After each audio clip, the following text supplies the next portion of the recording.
I'm chuffed to be talking to you. That's more to the point. I've just been deep into liquid slow, I think, this morning. I've just I've been right. My studio is isolated from everybody, so I can play things as loud as I want. I've got gigantic Bowers and Wilkins speakers, and it sounds fucking awesome. I just wish I could be in a nightclub listening to it because it makes more sense then. Yeah, So nice to hear from you. yeah. Well, it's great, man. Um, I like the kind of I like your vibe. It's kind of I don't know how can I explain it? It's not like a lot of the other stuff from this field. It's got a sense of intelligence and kind of there's a kind of melodic element to it in the background as well in the mix. It's a bit like MasterChef, you know. The ingredients are of the finest quality, may I say? Well, thank you. I think the reason for this is because my whole music idea of music is based in the 80s. Yeah. Well, that'd be something like me then. Well, you were creating, I was consuming in the 80s. Ah. So, yeah, but Thank God you are a consumer. We all need those. But I mean, you're incredibly an incredibly popular techno DJ, and you know, obviously to get stuff released on mute is a big deal, because you know I've had stuff on mute, and you know, and I think Daniel Miller is like, you know, he's up there. He's like in Asgard, isn't he? Really, in terms of being, I see him as more as a great entrepreneur, but also as a really dedicated curator of the scene. And so, tell us about right. One of the threads throughout these entire podcasts is to try and join the dots between, you know, the kind, shall we say, the 70s kind of progenitors of the scene, and how it merged with the dance scene, and how it's evolved through the years. So you are a good example of someone who came and obviously were influenced by those early things. So tell us about what your earliest influences were. well, Martin, I've warned you before you got me on the show that I am a fanboy, and And and I'm heavily inspired by, I mean, also very much by your music. I think Let's let's what immaculate taste you have. say again. What immaculate taste you have. I know. Um, when I, you know, I'm born in '68.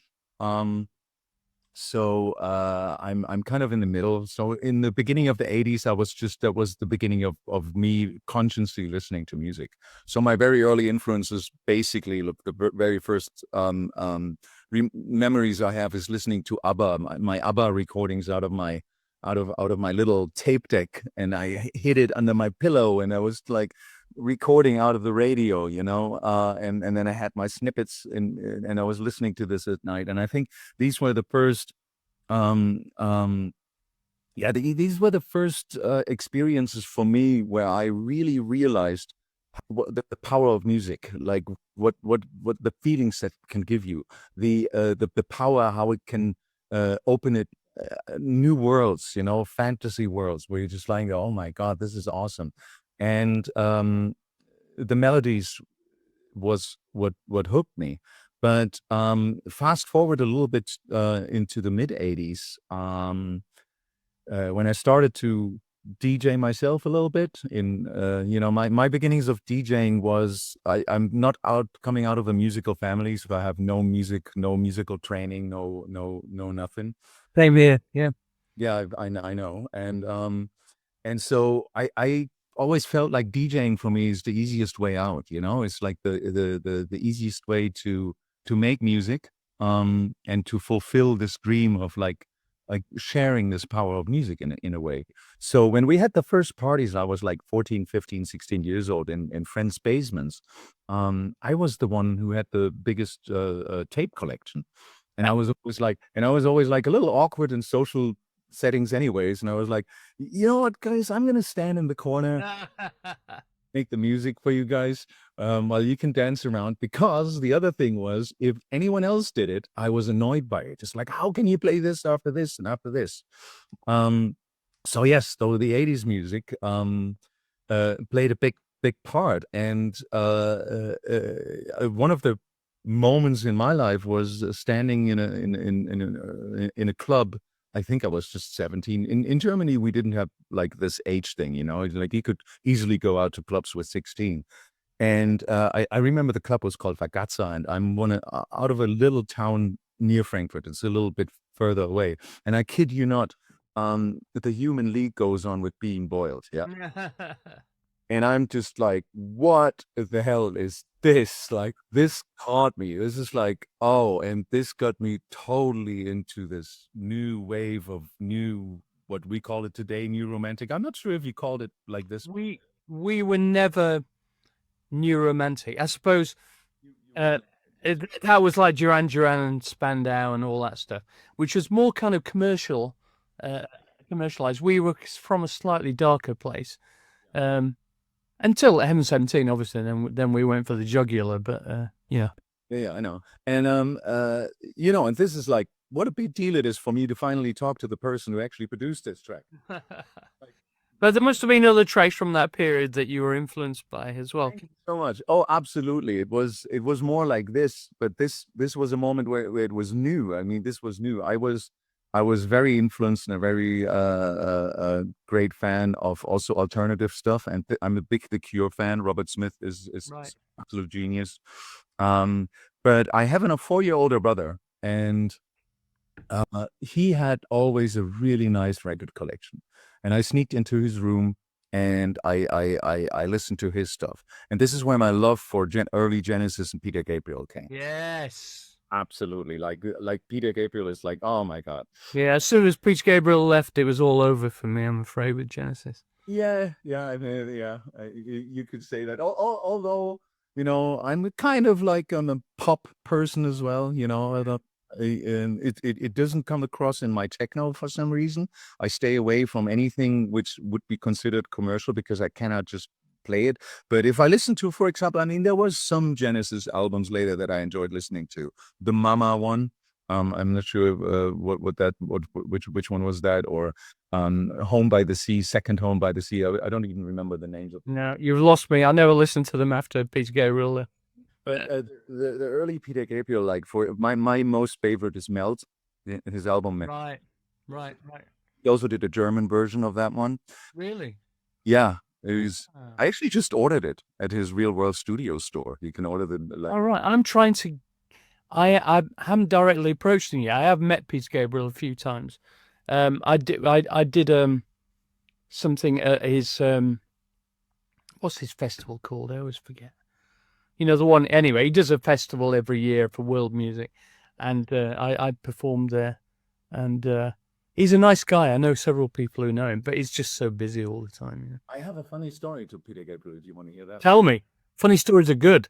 You know, it's you know, over the years, I get back a little bit to Daniel Miller. Obviously, Mute has been a huge influence in my life as well, but without knowing that it was actually Mute, because where I grew up, and that is something. Sorry that I'm like putting everything in there at once. That is something I usually ask my childhood teen heroes, and now I have you sitting here.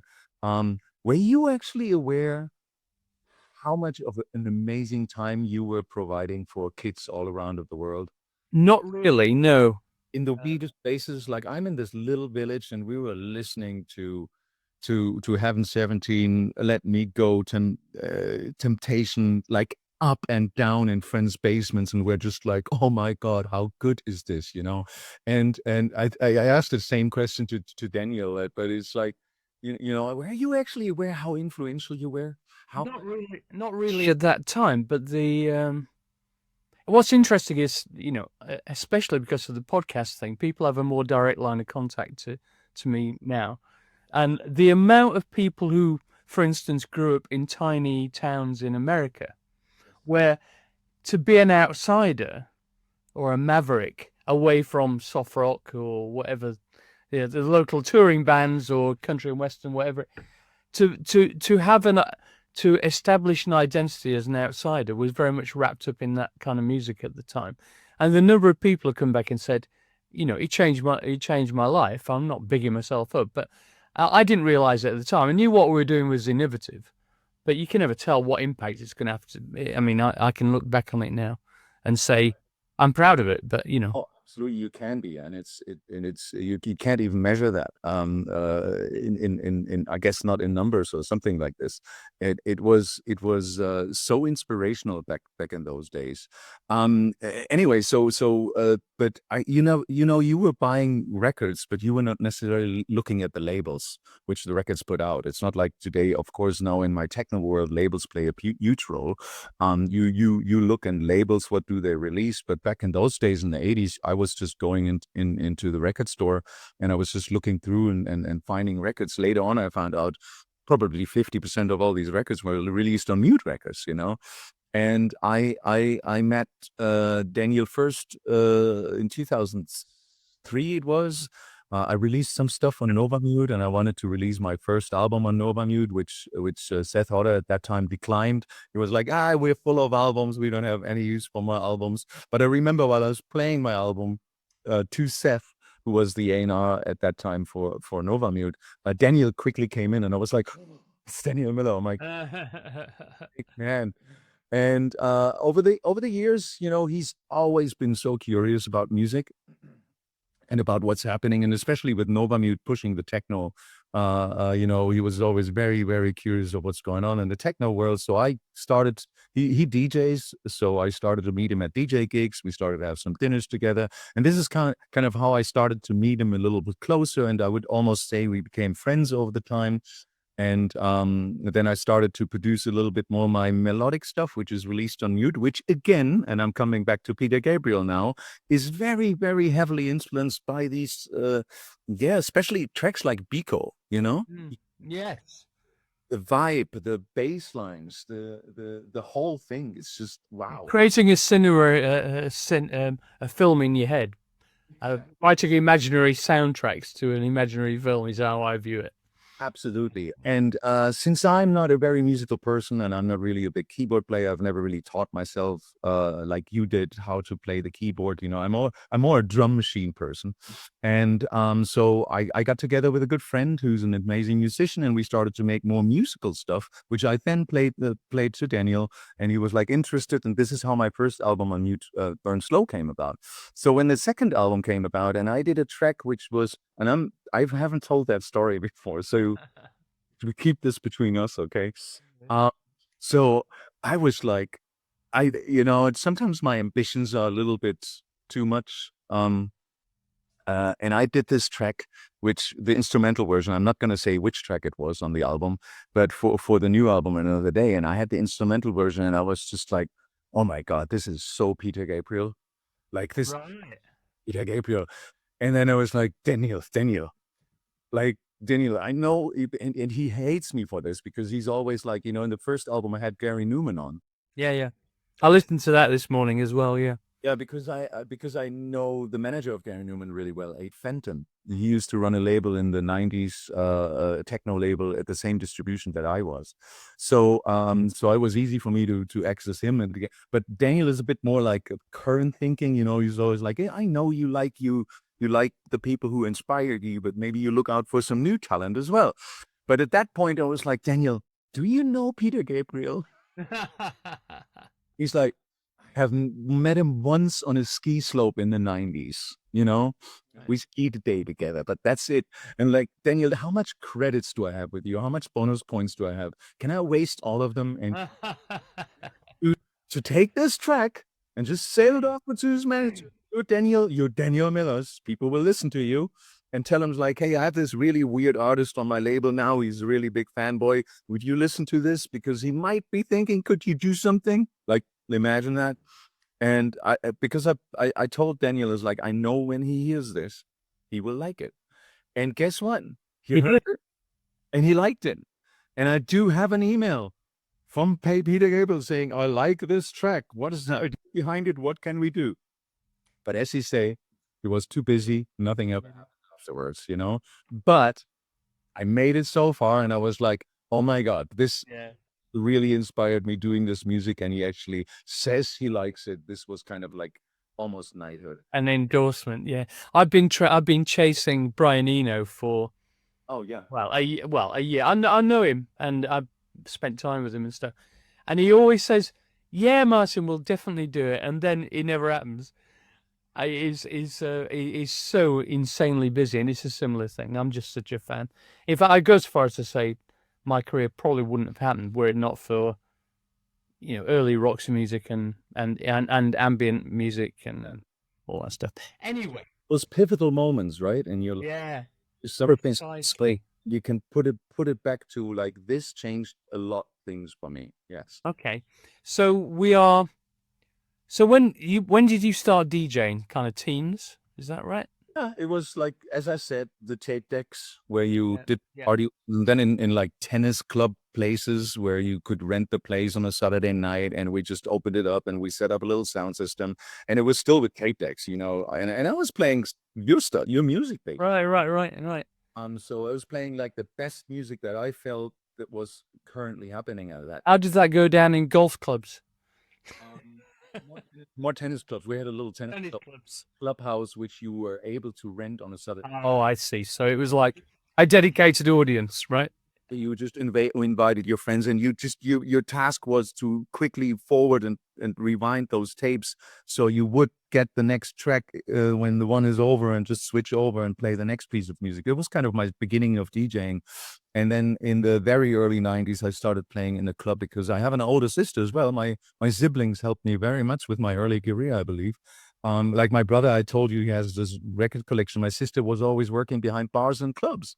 And she told me at some point, like, oh, you know, they're looking for a DJ on a Thursday night.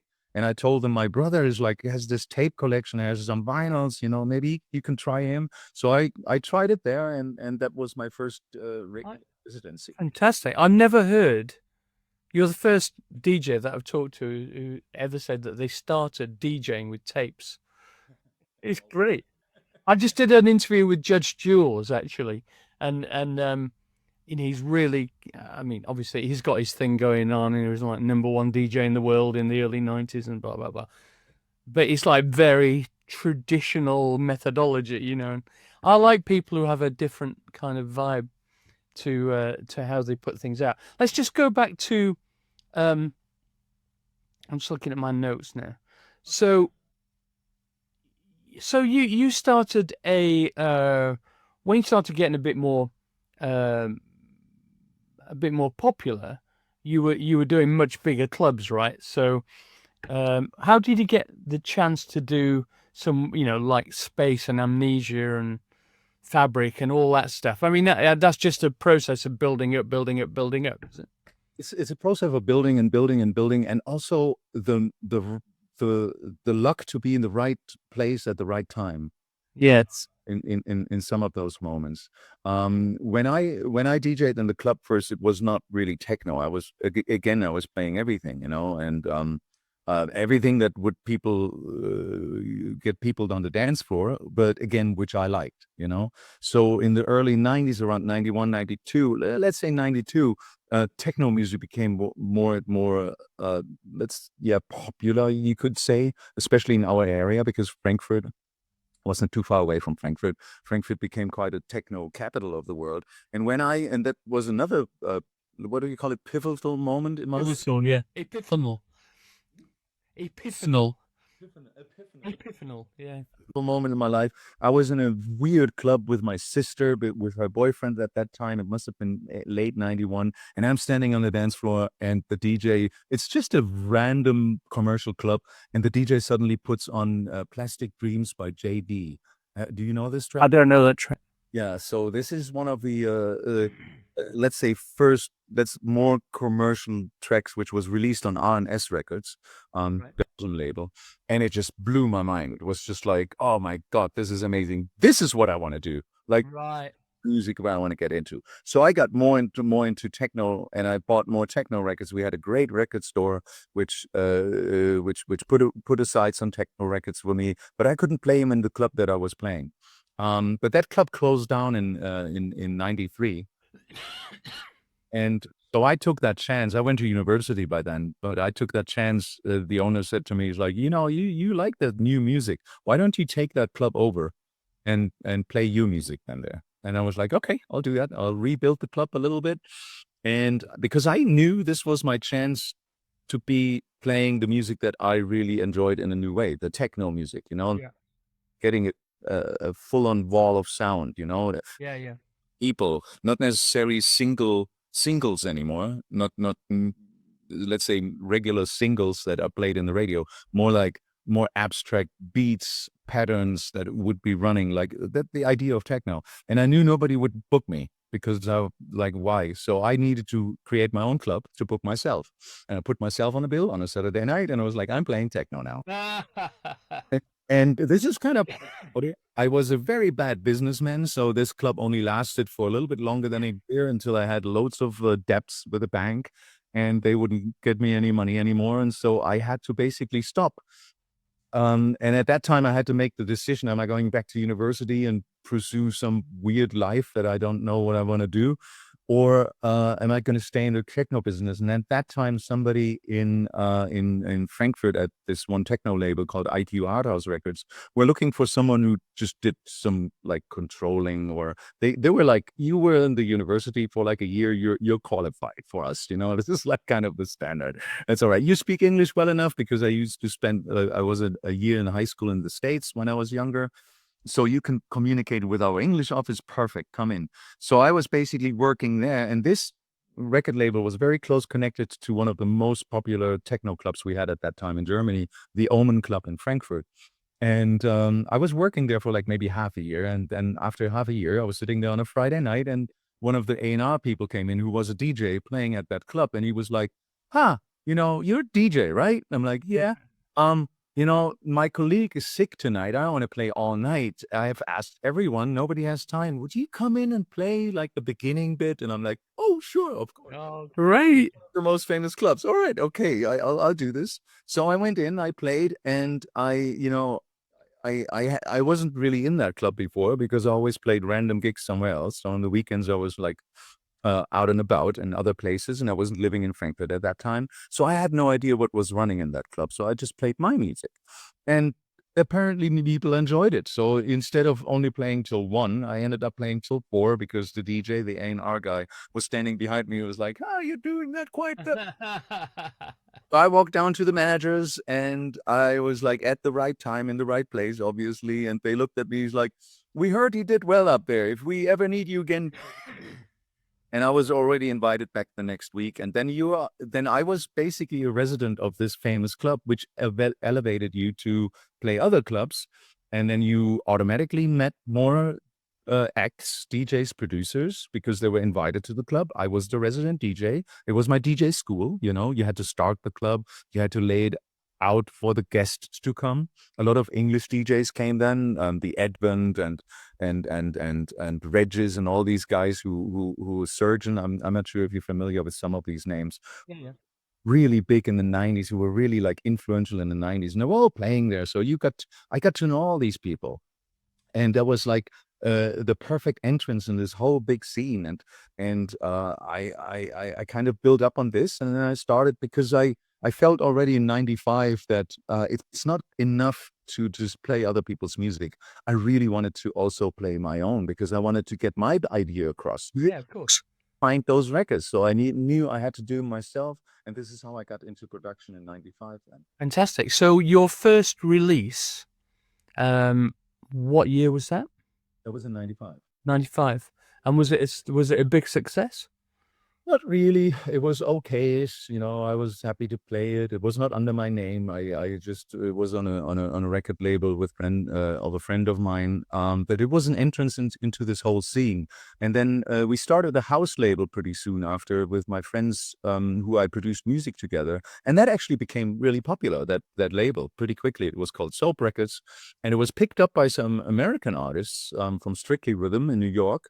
And so there was immediately a collaboration going on, and I was doing a remix for Strictly Rhythm, which is the legendary New York house label, in '96, and I was like, "How the hell did I get here?" Wow, it's great, man. You did really well, I think. Yeah, but And now, as I say to my students when I teach them, you have opportunity has to find you prepared. Uh, it's exactly right. You can have those lucky moments, but you got to be you prepared. got to capitalize on them. Yeah, I suppose make hay while the sun shines, but you got to know how to make the hay. You know. So yeah. So you're obviously a very amenable kind of chap.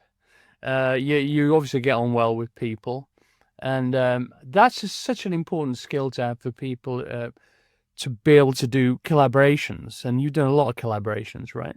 Yeah, I've done a lot of collaborations. Uh, Yeah, it's one thing to be nice to people, but I try to be also me. As yeah, yeah, yeah, with my faults and my negative sides that I have, and I don't try to cover them. So people pretty quickly know uh, what they're up against. yeah. When I collaborate, and as you probably know, you cannot collaborate with anyone. It's just Yeah. it there's got I'm a tart. Yeah, it's got to be a certain chemistry to it. yeah, So yeah, yeah, and but I love it. I mean, I love to do my own techno stuff on my own right here. I'm in Switzerland right now. I built up this little like corner studio, which is nice. more improvised, and I like to do that. But I also know where I'm lacking abilities, and this is especially in the musical side. So I'm very happy that I have people collaborating with me. Ralf Hildenbeutel is one of those guys who I did the last two albums with, who's just this incredible musician and living in Frankfurt, has this amazing studio. So yeah, I'm blessed that I was able to collaborate with so many people so far. I mean, your last album. Just let me have a look. Hold on one sec. The latest release is Another Day. Is it? In the days, yeah. Yeah, Mhm. yeah. And I've listened to most of that this morning. I mean, I know Polly Scattergood really really well. She's lovely, isn't she? And what struck me was that you've got the kind of epic kind of techno, slightly rough, kind of bit menacing kind of thing going on, and then you got these various female voices, not just on this album but throughout. Um, And I like that balance personally. I've always felt that works for it works for M17 as well. We always have female voices involved because it kind of it's the yin and yang thing. I really like the unexpectedness. And I tell you what really influenced me in this. Um, I used to be a big fan of Parliament and Funkadelic, and they brought out an album. Their kind of collective brought out an album called Brides of Funkenstein, which was an album dedicated to their backing singers. And that album's just fucking great. And I thought the kind of harder edge of, in this case, funk, with this kind of leavening thing over the top, is such a beautiful balance. Anyway, I just thought I'd mention that because there's a certain element to that. I totally agree. It's a big point because it brings the soul a little bit into Yes. into those machines, and I because I'm the kid of the '80s, because I was listening to all that music, uh, I, I want to get this connection going and get a good balance out of both worlds. Yeah. And also melody is such an important thing, isn't it? I mean, you know, you're not going to go away humming the kick drum line. You're going to go away humming the melody. So, but and also the right. Here's a question for you: have you been asked to do film soundtracks? No, I haven't yet. You'd be great at that. Well, I have to say, I think from an idea, I would be probably good at that because I kind of have that idea, and I try to build up these images in my head. But who is actually doing a lot of film scores is my co-producer Ralf Hildenbeutel. Oh, really? It comes from his side very much as well. He's what? You need to scrape into his world. Take some of his work off him. And I also like, if I may add, also like to have.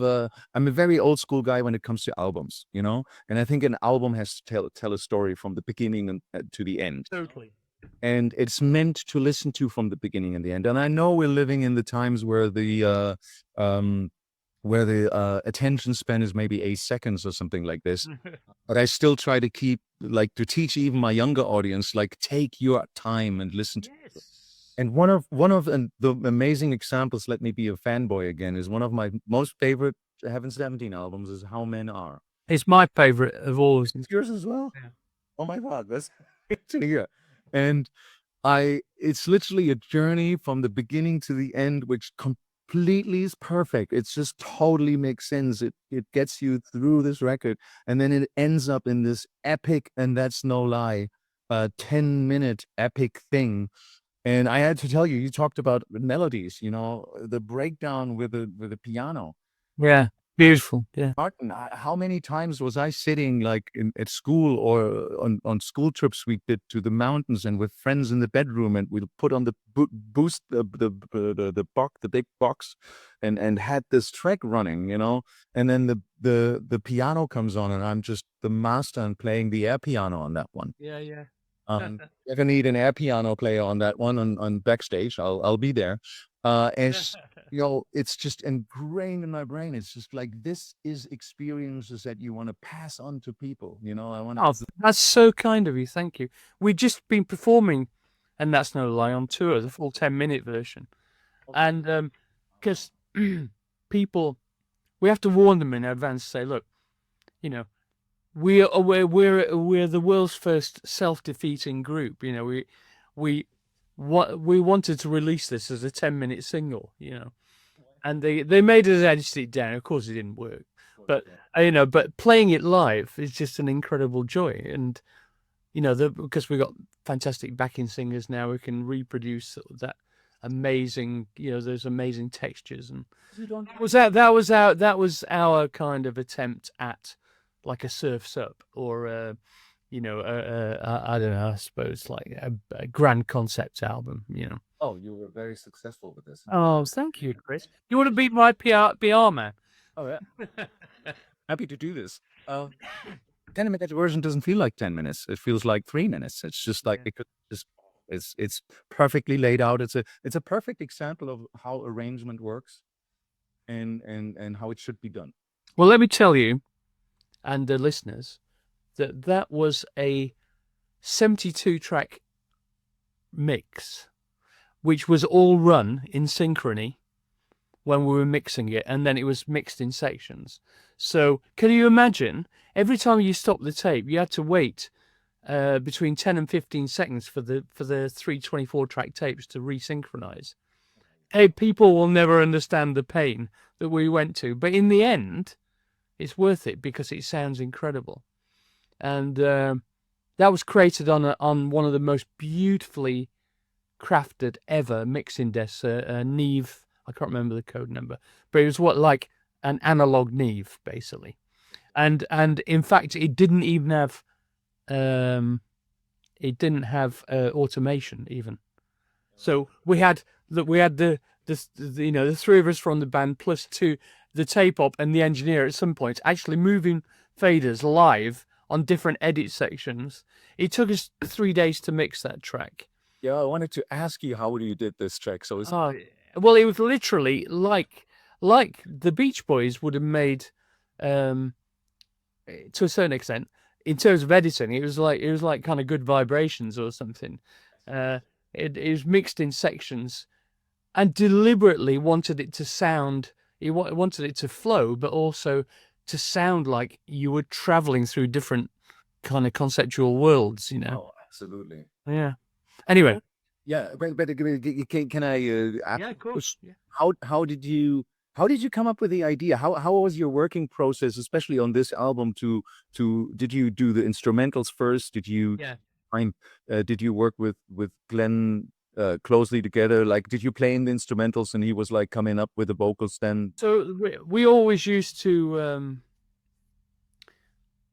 sit in the same room creating the backing tracks. So we'd start with a rhythm track, and then sketch out some sections with chords, but try and make them sound as atmospheric as possible, even on the demo stage, because the hope always was that if they were interesting enough sounds to get used in the final thing. But we were so consumed with the idea that we had access to this giant orchestra, and so we wanted to combine the programming, which was on a Roland MC4 microcomposer, the super accuracy of that and the beauty of that with organic sounds, and not knowing what was what. So we deliberately told our arranger that we want you to listen to the kind of programming that we're doing, and then come up with a kind of glue that would confuse the listener whether it was real or Memorex, real or programmed. And then we thought by using this method, we could make a piece of music that was unique and extremely unusual. It's quite. I mean, it's the default setting now for a lot of film composers like Junkie XL and people like that, where they start off with a bunch of electronic programming and then they bring in the orchestra and blah, blah. But at that time, it was quite unusual, and was present during the whole time, and so you were collaborating on ideas of the melodies and everything. No, we wrote all the melodies first, but some of the orchestral arrangement melodies were written by John Wesley Barker, and we would give him a kind of sonic mood board. We'd say we wanted this bit to sound like Debussy, this bit to sound like, it can sound like, some famous jazz pianist. This can sound, etc., etc. And especially the outro was that thing about, I don't know, when Apocalypse Now was being made, the film, and one thing I used to collect the making of film books, and one of the books I had was the making of Apocalypse Now, and Stephen, who was it who did it? Not Steven Stewart, Coppola did the film, and it was a very troubled production, and horrible things were happening, and they were way over budget and everything. But he said to Marlon Brando at the end, "Don't be afraid to let your character dissolve into myth." And it really stuck with me, that I'm going, there are two things. One, don't be, I'd say to myself all the time, stop being so process driven. It's very difficult to look at a digital audio workstation and not be kind of entranced by all these patterns and everything. The other thing is to go, let it dissolve into a dream, into a myth. Yes. And that was what the end of that track was, and several other kind of more hypnotic, shall we say, carrier signals for imagination. That's the way I viewed that album. So you had the more focused kind of pop songs. Yes. But that thematically, it was very metaphorical and kind of allegorical. Yeah. And because I'm a big fan of art in all its forms, not just visual art. So anyway, that's what informed that album, and that's why I like it so much. Wow, you just explained to me why I did what I did with Another Day. The last track is called Close Down. Yes. The end of the close down, like the last 2 minutes, is just dissolves into. There you go. Long reverb into nothingness, and you're just like left with this. You're trying to figure out, is it still going? Yeah. I love that. I love that. And I had that. You just explained why. And I've done several quite esoteric remixes in the last year for various charity projects, and I was on an album based on the sounds of the Colombian rainforest, field recordings with Brian Eno and blah, blah, all this stuff. And I am now entering a phase of my career where I don't give a flying fuck what people think, because I know what I do is good, But I feel free to become more experimental, if anything. Because really don't care. I've had my fun. Thanks very much. This is the bonus ball now. So a lot of what I do is becoming so esoteric and so, I think, amazing, because I'm always looking for that kind of magic, the magic thread, the magic moment, that thing that sends this thrill down your spine. Yes. That's what I'm looking for. That's the gold that I'm panning for all the time when I'm making music now. Because I realized that's what I was trying to do all the way along, but I didn't realize it back in the day. So I think that's an important lesson for great. This where they didn't expect to get to when they listen to it. Exactly. I mean, when you write, when you start writing, what's your process? Oh, it's usually first beat based. Yeah. So, I'm usually coming up with beats, and when it comes to techno, the next stage is finding good sounds that you can connect with. Yeah. It's very much dance floor focused, put it this way. So you're trying to create those moments for the people on the dance floor, which doesn't necessarily have to be a melody. Even the lack of melody is just a great thing, and just because of grooves and beats, you put them into a trance-like state, but then you come in with a certain sound which might not be that expected, but yet is not too out there to throw them off. So you always find to find that right balance to put them into this state that they get lost in the beat. So that is kind of the techno side of the dancing side. But when it comes to the albums like Another Day, with the beats, basis for it, the bass lines are like Bass lines, man. That's great. bass lines, so important. And then with the help of my friend Ralph, we create the vibe with the melodies. And then once this is done, I think about, could there be a vocal? Who could be the vocalist? And that's kind of the process. Wow. Do you know Stephen Wilson? The No. ring, Right. but Can I recommend an album that I think you'll find interesting. Um, Stephen Wilson is called Reality Bites.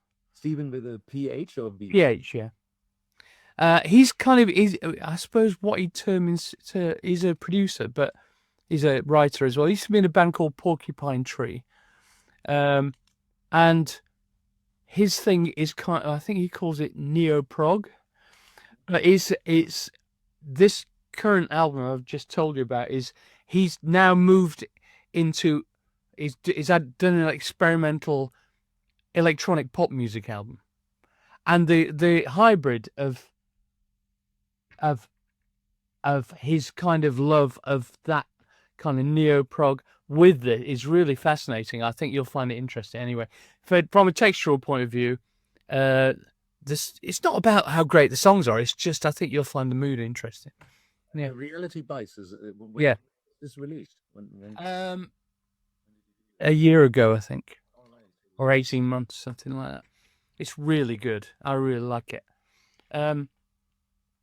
Right. So where were we? So I wrote down some notes when I was listening to the music earlier. Intimate and haunting, I thought, was quite a good description of a lot of the stuff that you do, and sonic journeys between darkness and light. I like that too. So, do you feel there's a kind of I think I know what the answer is to this, because we seem to be on a similar wavelength. Do you ever consider the kind of synesthetic connection between? I mean, for instance, if you were working to picture, I don't know if you have done, you presumably have done something, but would the even if it was an abstract light composition or whatever, would you anticipate that would suggest certain sounds to you? Do you have a synesthetic connection between visuals and sound, or do you play a kind of movie in your head when you're composing things? Or? There is definitely a visual aspect happening in my brain. Is there? I visualize music in different dark tones, colors. What colors? Tell us. Oh, it's never really bright colors. It's funny because you're quite a cheerful chap. He seems to be. Oh, it's so weird. I'm more into the dark stuff. This is why I think the love for the Cure comes from, because Robert Smith was always kind of like, he had his phase where it did a little bit more cheery music, but there was always a dark undertone to it, and I like that. And the dark undertone doesn't necessarily mean it's depressing. Yes. No, I understand that. There's quite a difference to melancholic. And I think Martin Gore once put it really nicely. He said, like, there's only a certain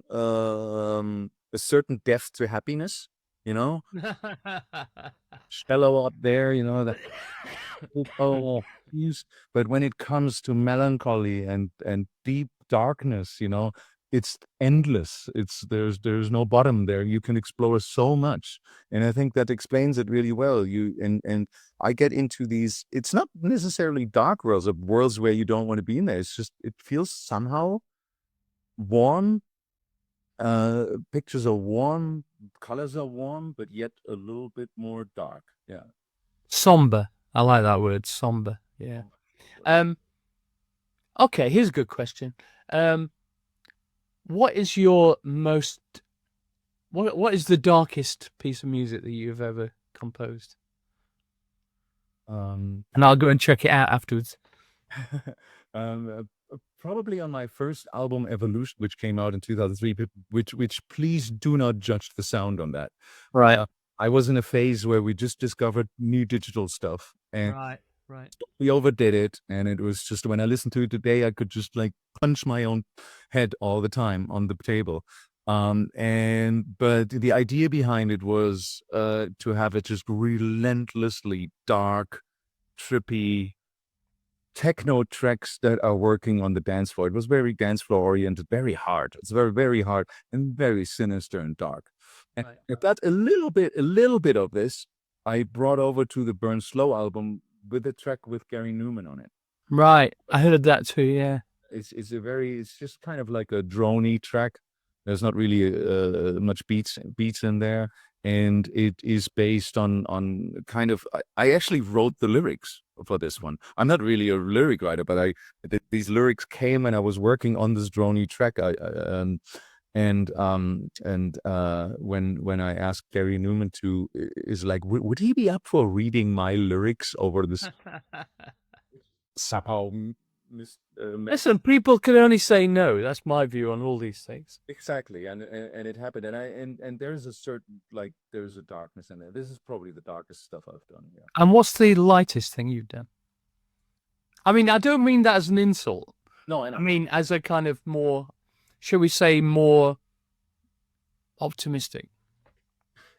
I don't think it's pessimistic what I do in general. I think there's a shiny little bit of hope in the background somewhere in all this music. There's a little bit of hope in the very back of all this music, But it's funny that you asked that question. I can't think of anything. I think it's funny that we're laughing about it. Yeah. Yeah, that's funny. So, what's your favorite ABBA track? Let me guess. Let me guess.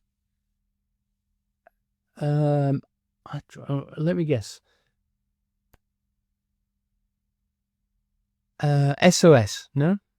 SOS was good, but the first track that came to mind was actually Dancing Queen. That's nothing like your stuff. Which might be a little cheesy, but they had just Björn and what's the other guy's name? Yeah. They just had, or they still have it, I don't know, this great feeling for chords and harmony. Yeah. That were poppy and sort of cheesy, but yet very kind of complex still, and put you really in. It's sophisticated stuff. People think this is the genius of really good pop for me, is on the surface it sounds completely banal. Well, not completely, slightly banal, but the best pop has got a lot of shit going on under the bonnet, right? So I think a perfect example of this is like Chic, for instance. You know, I mean, lyrically, there's nothing much there, um, but they're so hauntingly beautiful. A lot of those songs, like "I Want Your Love," is just, anyway, those sort of things. Roger's on the show, right? Yeah, yeah, yeah. It's a friend of mine. I mean, I've interviewed him a few times, but he's such a talented guy. God, and you know, he studied um, jazz arrangement at Juilliard College, and he was told at the end of when he actually graduated, his favorite lecturer came up to him and said, because he wanted to be an arranger, an orchestra, a bit like Quincy Jones was, and that sort of stuff. And his favorite teacher came up to him and said, "You do realize that you're never going to get any work because you're black." Wow. And that's when he was devastated, you know, because that was his intention, and that's when he started looking around for other things to do, and he happened to get taken to a Roxy Music concert, and he saw Roxy Music, and he went, "What the fuck is this? What's this white shit going on? And all these people dressed nice," and that's where Chic came from. It's amazing, isn't it, Eric? He does running so incredible. Yeah, really, really. Analog versus digital synthesizers. Tell me what your view is. You know, by now I have to say that digital caught up. It's definitely not as bad as it's been 20 years ago. And that's why I think where it still has the bad reputation, digital music still has this very bad reputation from 20 years ago, and it can't shake it off somehow. Yet I have to say, I was DJing wise I still love to work with all these analog equipment. And if you listen to Another Day or even Burn Slow, which mostly was produced in Ralph's studio, it's based upon 80% analog old. Is it? You know, you probably hear that. And but yet in my DJ career, I was very early, one of the very first adapters of a digital way to play music. And people still give me shit for that I started to play MP3s, you know. It's like, "You're playing MP3s, how can you? How dare you?" But I was always I'm an extreme sound fanatic. You know, what my lack in musical abilities is, I try to make up in my technical abilities to create sound and to hear what I do. So for a long stretch, I had a really awesome studio with a really setup of PMC MB2 speakers, which I still have, but they're in storage, and they're just awesome speakers, and I could judge sound really well. And for clubs, it's really important to have like nice gigs and a good sound. And I've learned over the years that the digital things actually at some point overcame that, for me at least, that bad reputation of it's not as warm, you know. And I always argue, you know, with some people who say like, "Oh, vinyl sounds so much warmer," and I would say, yeah, you're right that it sounds warmer, but if you cannot make your digital, let's say digital production, sound that warm with the tools you have today, then maybe you need to work on your skills rather than to be hoping that once it gets cut to vinyl, it will sound warm. Like, make it sound warm before it gets fucking cut to vinyl. It's kind of my idea by now, because by now I really feel like it is possible. Okay, very interesting. Okay, well, on to the smash hits thing. Your favorite things. And who's your favorite other DJ? That's a good question to ask, because you know, I have really good DJ friends, and I think, you know, how can I put this? It's really hard to explain.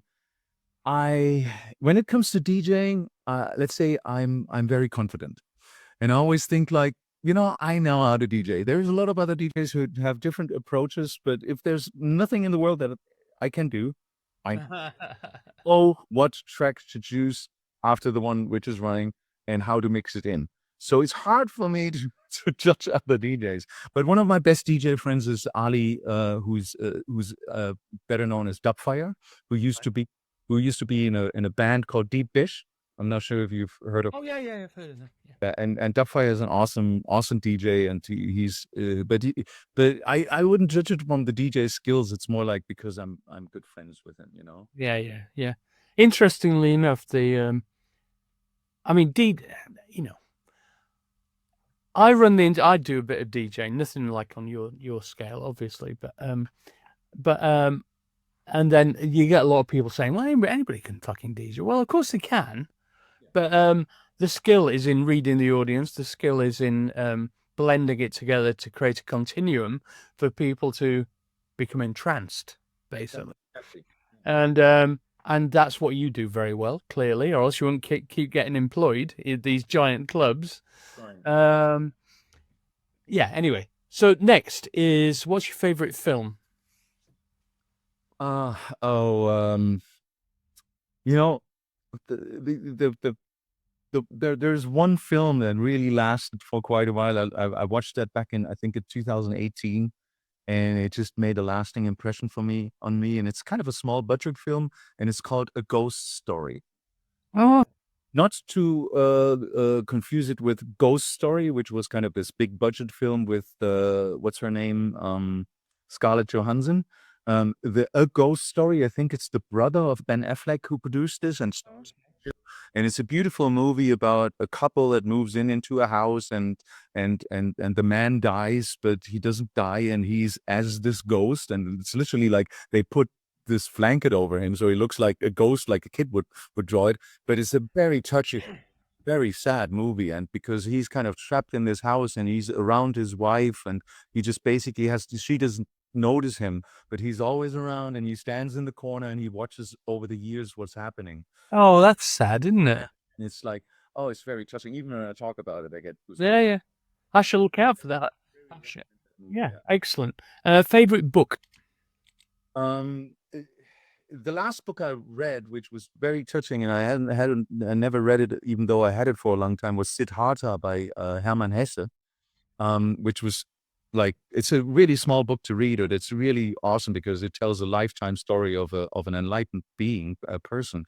But my favorite book is not only one book; it's a series, and for sci-fi fans, I think it's an absolute must-read, and it's called Hyperion by Dan Simmons. It's I don't know that. the Hyperion Cantos. It's kind of like, it has some influences by Dune. Yeah. You clearly notice that because he wrote this in, I think, the late 80s up to the mid of the 90s. And it is one of the most incredible sci-fi stories, which includes everything. I can only recommend it. It's actually 4 books, and in 2 parts. I think I've heard of it, actually, now. Hyperion, Endymion, and the Rise of Endymion. And it's a 4 big series, and it's just incredibly mind-blowing sci-fi. Wow, thank you for that. TV show. Oh, whoa. It can be old, new, or box set, or... I'm on the lighter side of things. And at some point I got some box sets of my most favorite TV shows that I've ever watched. One of them, there's a couple of them. One of them is Columbo. I really stuff. The other one is the Rockford Files. Oh, you like kind of quirky detective American detective stories in LA, based in LA in the Oh, okay, interesting. This is where my love for old, like, 70s cars come from, like watching this as a kid. And right now it's on Netflix. I really enjoyed binge watching Seinfeld. Yeah. Netflix. It was good. Seinfeld's good. Yeah. Excellent. Epiphanal moment. I've already mentioned 2. One is The World in the Club, and the other one is JD Plastic Dreams. Like, there was 2 moments where I felt like this is new. This is a path I want to follow. Cool. Your other favorite musical artist or composer? Oh, that's got to be Martin Gore. Really? Oh, I'm a huge Depeche Mode fan, and if you look at what Martin has written, and especially if you look at the I mean, Vince Clarke very well, obviously. And when Vince left the band, as basically the writer and the songwriter of the band, there was Martin left over, putting in the spot. Like you put him on the spot. It's like, oh damn, I got to come up with music now. Of course, he had help with Alan Weiler, but it was like what he made out of this situation up till today. I think he's still his latest record, MG. I was lucky enough to do remix for this one. The third chimpanzee, it's called. It's an EP. I only can recommend. It's instrumental. He doesn't vocal. That doesn't do any vocals on this, but it's even with only his instrumentals, you get this vibe that he brings across with his music, with his melodies, and the music he's been writing, the lyrics that he's been writing for Depeche Mode for so many years. It's wow. I'm just mind blown by that. Well, I mean, I'm just impressed with anyone who can continue being creative for that period of time. So maximum respect. Visual art. Do you like visual art? I've never really gotten very heavily into visual arts. I do get it, but it was never really something which. But you don't go to galleries or anything like that, man? But I had one moment where I understood the power of visual arts, which was when I visited the Louvre in Paris once, and I was standing in front of the original Mona Lisa. Right. And I don't know if it was just me thinking, oh, this is the original Leonardo da Vinci painting now, but you looked at it, and I looked at the Mona Lisa. You see it everywhere, but the original, and it just spoke to me. It's just like came out, and I was like, oh my God, what is happening here? This is the power of visual arts. Yeah, absolutely. Okay. Which of your own work are you most proud of? Say again, sorry. My own work. Definitely the latest album, another day. I think this is where I really. You were talking earlier about like you don't give a fuck anymore. Yeah. And I think that's really a phase where every artist should try to get in. The sooner in his career, the better. Yeah. Maybe you teach that to your students. It's hard for young people because well, firstly, we're lucky. We've had success. We have financial security. And that gives you a lot of freedom to do what you want to do. I mean, when you're a young artist, you've got to fight to get attention. Now, there's two ways of doing that. One is the excellence of your work in a more conventional frame, or the daring with which you approach it. But that's a high-risk strategy, isn't it? People might go, what the fuck is this? I don't need that in my life, So it's difficult. But when you're when you're as experienced as we are, you have that freedom, I think. Yeah. Okay. Where are we? Ambition unfulfilled. Ambitions unfulfilled. That's a good one. Becoming a pilot and a race car driver. Is that right? Do you really? Right. It's funny. I don't know Gary Newman that well. I have another funny story for this actually, because I was really curious because I didn't know that Gary Newman has a pilot license. Oh yeah, it was a big thing for him. Yeah. That story that he told on your. Oh my God. What? Blew my mind completely. What, you were thinking of killing your co-pilot because your chances of survival are bigger? That's wild to get into a situation like this. Yeah, but I always I was always loved flying and also race car driving. So that's the point. But to tell you, because another thing that I learned is like you never really met Gary Newman in person. No, I still haven't. What? I know, it's incredible. You think just by coincidence you bump into them somewhere? No, never. This is like mind blowing. And then it was at Amsterdam Dance Event, and it must have been in 2018. Yes, 2018 Amsterdam Dance Event. I just released my Burn Slow album. I was having dinner with Daniel.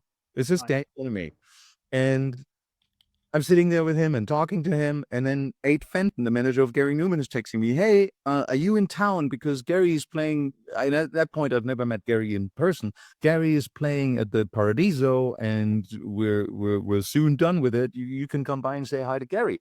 And I'm texting him back, "Yeah, I'm with Daniel right now." Wow. Okay, if he comes along. And then I looked at Daniel. Daniel, you want to go and see Gary? Yeah. And he's looking at me like, I've never met Gary Newman. I'm like, what? This is impossible. So I had the honor to introduce Gary Newman to Daniel Miller. There you go. There you go.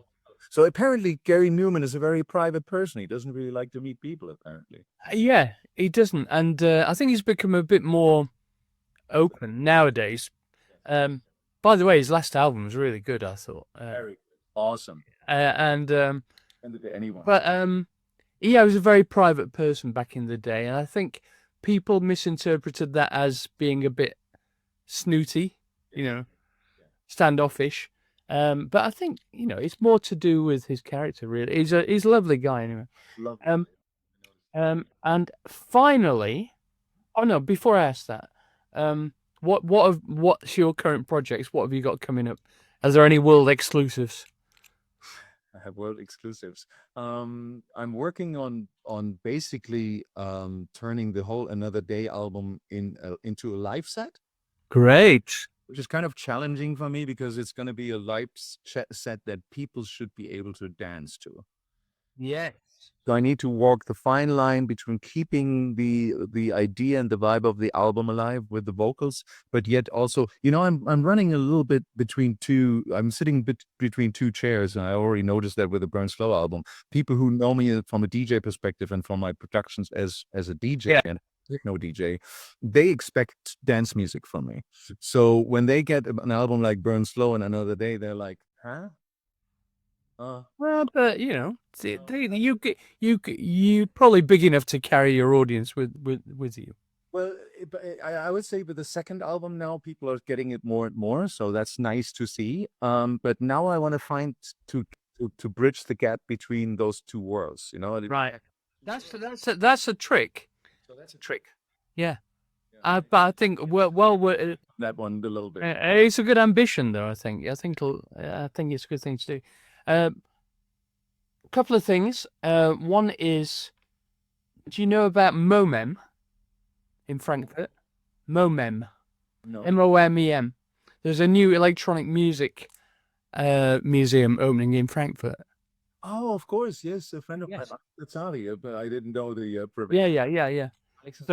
So I might be doing something with them in June. So I'm going to be in Frankfurt then. I won't go any further into it because I think he wants to keep it under wraps. But anyway, the other thing is, in March I'm going to be in Frankfurt with Hem 17. So if you want to come along to the show, let me know. Absolutely want to. You know that I was in Cardiff 2 weeks ago. Oh, really? Did you come see this? No. You were playing on a Saturday night, and I had a gig in France on the Saturday night. Oh. I had to leave Cardiff, and I had to go, and I was just looking at, Oh. Yeah, this can't be true. Oh my God! Well, you could have contacted me, and I'd have got you in, and we could have met. And cancel my gig. Oh no, man! It was a good gig as well. It was really good. That was the last night of the tour. But anyway, when we come over to Germany, please be our guest and come and say hello. I will be in Frankfurt on that day. Fantastic. I'll look it up and I'll send you the date. Awesome. Thank you so much. Oh, man, this has been an absolute pleasure. Thank you so much. And it'd be nice to meet you in the flesh. All right, man. So have a good Christmas. So much for having me on the show. All right. Thank you. Everything. Cheers. Bye.